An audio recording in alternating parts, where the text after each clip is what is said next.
last night I went to see The Naked Gun, and I can give my kind of social thoughts, which was a lot of what a lot of other people are saying, and I was so pleasantly surprised with how much I enjoyed this film. Why were you surprised? Everybody said that it was great.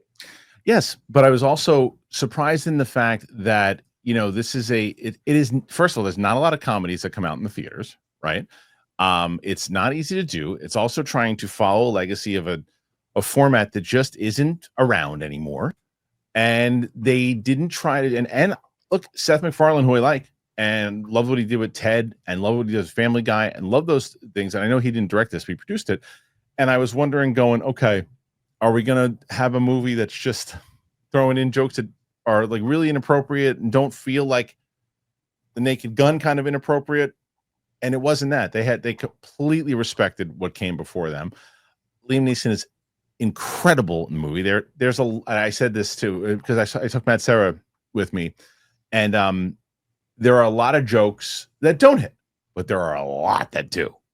And the ones that do, Mike, there's a line in there you are going to lose it. I'm not telling you. I'm curious because you and I grew up with these movies, and you'd said it well. They don't make this type of movie anymore, right. And so I was worried. I was like, this is gonna suck.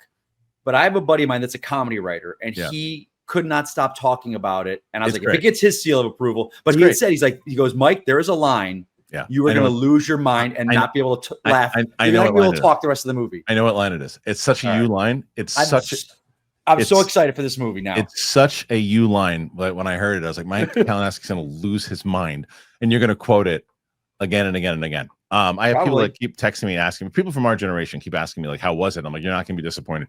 But before I get to some of the reactions from the premiere last night, I met two wonderful watchers of the show last night who watch all the time. One was Jocelyn and one was Dante. Dante worked at the theater that we were at. Very nice guy. I was talking to him.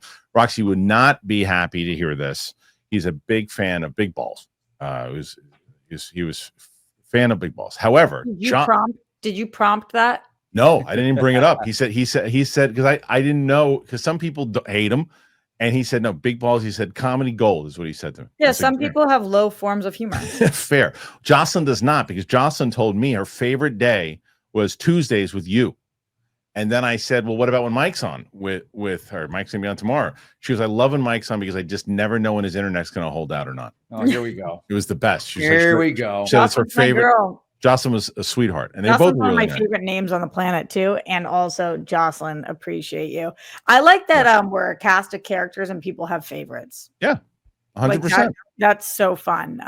She was like, I felt bad because she's like kind of like, Roxy, the day on Tuesday, Roxy's my favorite. I go, that's amazing. Roxy's the best. And she's like, yeah. She's like, I just don't want to not that I don't like everyone else. And I go, of course, but I mean, like Roxy, like you just said, same thing. I tune in for certain days. But there are people who tune in for Fridays for Capes and Cows. There are people who want to see Mike's internet freeze, and it's the best. Who would be your favorite, Kristian, if you were a fan of the show? You. All right. I know you all heard of Viagra or Cialis, maybe even tried them. If you're looking for something beyond the usual pill, I got it. Rougiette Ready.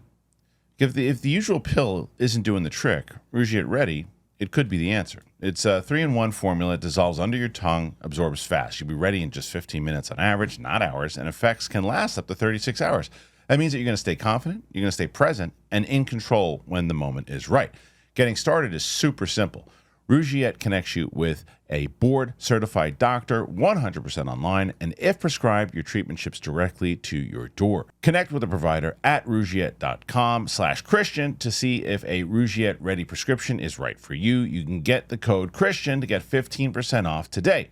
Rougiette.com/Kristian. Use that promo code Kristian to get 15% off today. Head on over to rougiette.com/Kristian. Use that code Kristian to get 15% off today. Use the code to support the show, and so Rougiette knows that we sent you. Individual results may vary with prescription treatment. Compounded drugs are permitted to be prescribed under federal law, but are not FDA approved and do not undergo FDA safety, effectiveness, or manufacturing review. Please visit the Rougiette website for full safety information. See, you see how long I've been married? You see how long I've been married? Yeah, that's so good. You've been trained so well. Hell yeah. The woman asks, who's your favorite? Have you been seeing all this on TikTok? Both of you guys who have been wifeyed up for quite some time now. Do you guys see these trends on TikTok where women go into the kitchen where their husband's like busy and they say, if you could marry one woman on the planet, who would it be? Oh, right. And the man sits there and thinks about it for a long time and is like, Pamela Anderson.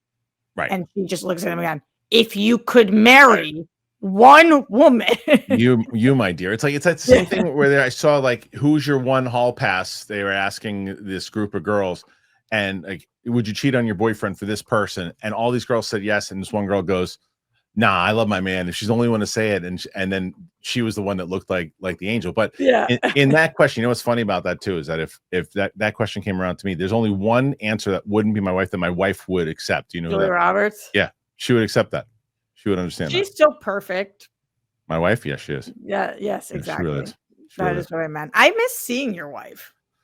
Yeah, she's been busy. She has been busy. Also, we live 3,000 miles away. No, I know. But I mean, even on this, I haven't been able to get her on this show, and we're trying to do some stuff. Brett's coming in today, some stuff. But anyway, Brett's in New York. He's coming in tonight. Yeah, he's helping us out with some stuff.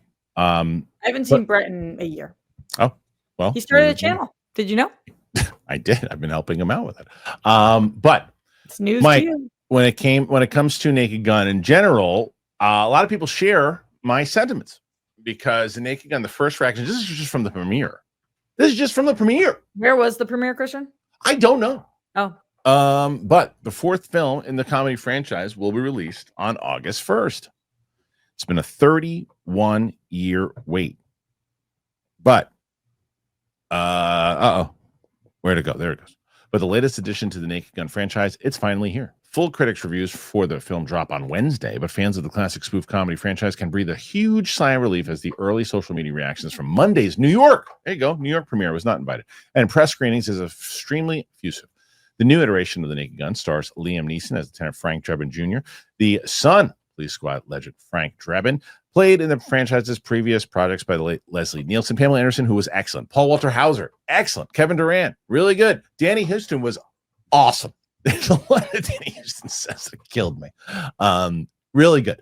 Lisa Koshy, Cody Runnels, all right, and CCH Pounder rounded out the cast. The Lonely Island's Akiva Shaver directs the reboot, and Seth MacFarlane produces a project that Paramount has had in the work for decades. Film franchise based on the 1982 ABC television series Police Squad, spoof on police procedural dramas that included Nielsen as Drebin and was co-created and written by David Zucker, Jim Abrams, and Jerry Zucker. Though the TV show was short-lived, the creative team reunited for the first film in 1988's Naked Gun from the files of Police Squad. Two more sequels released, Naked Gun 2.5 Smell of Fear in 91 and Naked Gun 33 1/3 The Final Insult. Naked Gun will be released in theaters on August 1st. David Ehrlich writes, there are like 6 different scenes in the Naked Gun that made me laugh so hard I cried. Even the title card is funny. I wrote so dumb, complimentary, in my notebook several times, as did I. Dancing Dan in Summerland says, Akiva Shaver's The Naked Gun is a freaking miracle. A contemporary comedy that's tightly scripted, under 90 minutes. That is another, I completely agree with Dan here. Hilariously funny and has a simple, meaningful message about the state of the world, and it ends with one of the best laughs. Stay for the credits. Definitely stay for the credits. Mike Ryan, I've seen the new Naked Gun twice now, and it's really funny. I'm jealous of Mike. I want to see it again. It's on par with 2.5 and 33 1/3. I think it's better than 33 1/3, personally. Shara Shala, The Naked Gun, I might have laughed harder during this than any movie this year. I mean, have there been any other comedies this year? Really clever and very self-aware, captures the original charm. Also, one of Liam Neeson's best performances in so long. I also agree with that. Loving Pamela Anderson here, too. What a blast. Epic film, guys. Naked Gun is outrageously hilarious. Balls to the wall laugh fest that perfectly captures what made us fall in love with this franchise. Neeson and Anderson are pure comedy gold. I really miss movies this funny and unapologetically silly. It was so freaking silly. Leslie Nielsen would be proud. Randy Jones, big. They don't just make these anymore. Vibes from the Naked Gun, funny as hell. I think I ruptured a spine or rib cage or cheekbone, yada yada yada. Is anybody else that I know here? But everyone else thinks hilarious. It's going again and again and again. So Mike, you see all these, are you even more encouraged now? I mean, granted, some of them might just be influencers. I mean, they might not be, but I'm just saying everybody seems to be on the same page there. Yeah, and like I said, there's a guy that's a comedy writer of mine, and he's real critical about writing in general and comedy. I thought he was going to hate this movie. and he cannot stop talking about it. Like all weekend, there were 2 of my buddies that I was with when we were at Comic-Con, and they were just like, they wanted to talk about it so bad, but they're like, no, we can't spoil. We can't let anything out with jokes. So yeah. This went from like one of my, like, I could care. I might not even have seen it because I just was like, it's not going to top the originals. It's not going to capture the magic. Watered down. It's going to be right. I don't want to say PC, but like, no, it feels, it feels like it fits into the franchise. Are you guys Akiva Schaffer fans? You know what? Let me look at Never Stop, Never Stopping is like his big Pop Star. Yeah. I think Pop Star is extremely underrated. Yeah, me too. I do like him. Yeah, I do like him. And he did a ton for SNL forever. I mean, wrote like Earthing, Hot Rod. Yeah, I do like him. I think that he gets it. He clearly gets it. I mean, this is what I also say when it comes to things, whether it's Marvel, what do you have, Mike? You fall asleep. There's also, whether it's Marvel, Star Wars, any of these things. This is why I always talk about it. It's good to have somebody who really gets what came before them to make it feel like, yes, it's new. And they even say this. It's like, it's new, but it's still paying respect to what came before. It still feels like it's part of the family. Yeah, I like the fact that like that first trailer not gave it away, but showed that he's his son. Like I thought he was going to be Frank Drebin, but that's kind of cool. I love that. And that OJ bit, every trailer played, no matter how long that trailer been out, killed every audience. It killed. So I saw another critic who I like. God, I'm such a douche. I remember her last name, Nadia. And I run into her every screening, and she's a really sweet girl. And so we always talk about the movies afterwards. And but you have New York friends. Her and Jennifer, she's very nice. She introduced herself not too long ago. I always talked about the movies afterwards, and whatever group she hangs out with, nice bunch of people too. Anyway, we were talking last night with them, and she had told me that when they went to CinemaCon, they show a particular bit that is in the movie. She said it still played, even though she knew it was coming. It still played really well. I am so glad that I did not go to CinemaCon, because this thing had me losing my mind. It was so fun. Sarah and I couldn't believe that they were doing it. It was such a great Naked Gun bit. Not like outrageous, like that doesn't belong in here. It was like, okay, that's something that you could absolutely see Leslie Nielsen doing, and it was great. So, well, I like this franchise. Yes.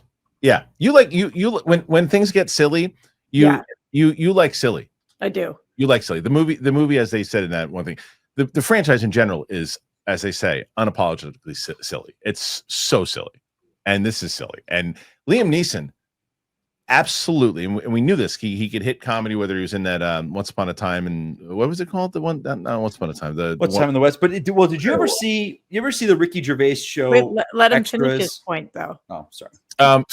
Thank you, Roxy.